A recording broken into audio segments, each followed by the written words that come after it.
From what we drink to the places we play, water sustains our communities, our economy, and our future. The Mobile Bay National Estuary Program's Management Conference has been working for decades to protect this vital resource, improving water quality, restoring habitats, and ensuring a healthy environment for generations to come. To catalog the conference's effectiveness, we publish a State of the Bay report every 10 years. This report captures long-term trends in 6 values, which help us to understand if our collective action is working or if we need to change tactics. This report helps us understand where we were in the past and where we stand now before the future. Whether to live, work, or play, being able to get on or around the water has benefits for all. The MBNEP Management Conference 10 years ago committed to creating 10 new access points, and in this State of the Bay, we count nearly 47 new and improved places to get on the water. Well, right now we're at Chickasaw Park. We've had some really just outstanding employees out here who had a vision for what Chickasaw could be. And one of those guys was one of our park directors who is now retired and gone on, but his name was Ron Jones. The Mobile County Blueway Project builds on the Ron Jones paddle trail. It pulls together all from the north end of the county to the south end of the county, all of those places and all those places in between where you can take a kayak or canoe and put it in the water and be able to traverse. I believe access to the water is important because once people experience it, then they value it more. And I'm just so excited that we're able to bring it to every aspect of Mobile County.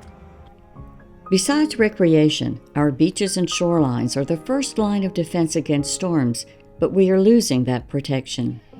These maps from the State of the Bay show how quickly erosion and rising seas can claim our land, threatening our homes and communities. The Management Conference 10 years ago prioritized protecting shoreline, dunes, and marshes, and is taking on more ambitious projects every year. The Lower Perdido Islands are located in Orange Beach, Alabama. There are 4 islands down there. Gilchrist, which is privately owned, but what's publicly owned is Bird Island, Walker Island, and Robinson Island. Coming this winter, we received funds from NOAA, and we will be working to restore those islands because they've lost a lot of shoreline, not just with storms, specifically Hurricane Sally, but we've also lost to the frequency of people using, lots of boat weight, lots of activity. Sometimes we see 1,000 boats around those 3 islands in the summertime, all the way from Memorial Day, all the way to Labor Day. So for the restoration project, we're actually rebuilding Robinson Island, and we're actually using local sediment nearby to pump back onto the island that's been lost through Hurricane Sally. And we're doing it for both islands, Walker Island and Robinson. We're not the only ones whose communities depend on these ecosystems. Fish and wildlife were here before us, and their habitats are threatened by a wide range of factors, including climate change, pollution, and the rapid development of our own habitat. The State of the Bay tells us that while some species are doing well, many are overstressed. The Management Conference is committed to conserving habitat. Not only economically, but culturally too. The fish and wildlife, especially in coastal Alabama, is extremely important here.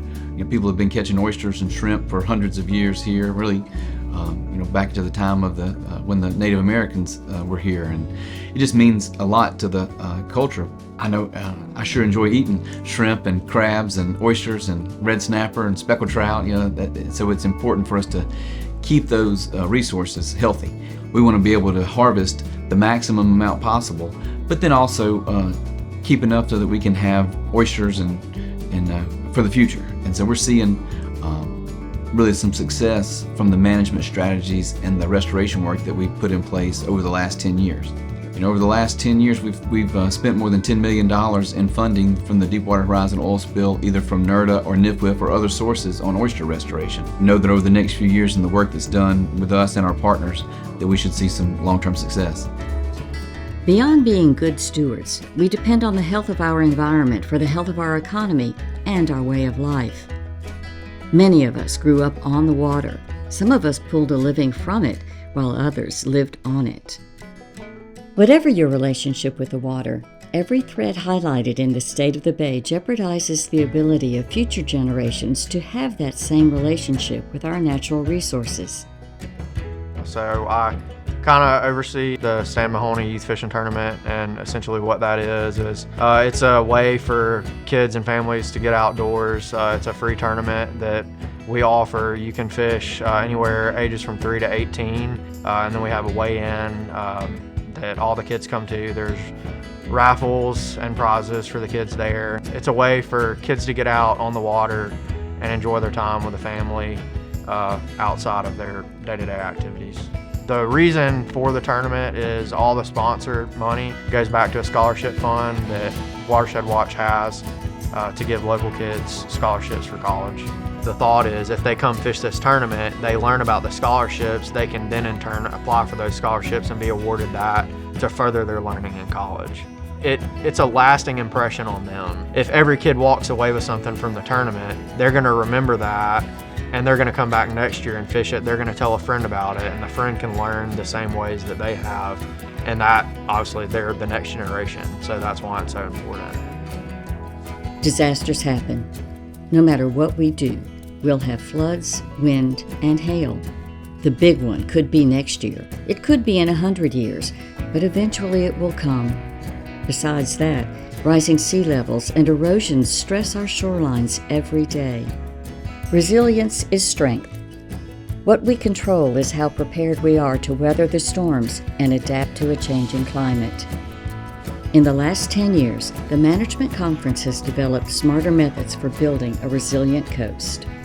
The restoration work in Fowl River is unique because we're dealing with a small footprint, the last vestiges of salt marsh and cypress tupelo habitat within that system. And while those footprints are small, they're critical to the resilience of the river. We're really using some cutting-edge techniques to try to put sand literally back in the hourglass by raising the elevation of those marshes through thin layer placement, using beneficial use dredge material, as well as creating attenuation structures to stop the boat weight, because it's our own caring and loving for this river that's actually causing it harm. And so the landscape scale restoration that we're seeing and this influx of investments in resilience are really going to pay dividends as we're able to jumpstart those natural systems that we know are stressed. And so we've seen beneficial use projects, we've seen stream restoration projects, again on a landscape scale where we're really taking a proactive approach to fulfilling our duty as stewards of coastal Alabama to make these places whole and better prepared for future challenges. It all comes back to water. Water connects all of these issues, and water connects all of us. The State of the Bay is a report on the health of our water, and while there's still plenty to keep us busy, we should celebrate our successes. Across coastal Alabama, our Management Conference is committed to stewarding our natural resources, both for all of us to enjoy now and for future generations. This area, we value, the water of where we live. The Doleave Watershed Restoration has been huge for this area. Getting to take those tours, seeing what has been able to happen in Lake Forest and Timber Creek and all those different projects that we've been able to see, which really impacts Daphne, which is huge. As a mayor, as a councilman, being able to see that money spent here in Daphne to protect the bay, protect our waterways, and the amount of money, resources, millions of dollars that were put into restoring that watershed, is huge for just our way of life here. So it's all, it's not just the water quality, it all affects everything in our day-to-day lives that people just don't see. During the last 10 years, there's been a lot of positive improvements to 3 Mile Creek. Now, it looks good. 3 Mile Creek is on the up and up. All of the work and all of the time and energy that we have spent working on a plan, it has really made a difference. You can always talk the talk, but when you start walking the walk, that makes life better. The state of Alabama's Estuaries and Coast is now in final production and will be released early next year. We believe the next State of the Bay, 10 years from now, will show the same trends of people coming together to build a stronger, healthier, and cleaner Alabama coast for future generations to enjoy. There will always be more work. There will always be new challenges. There will always be setbacks and disasters. But as long as our community is engaged and committed, the future we stand before is bright.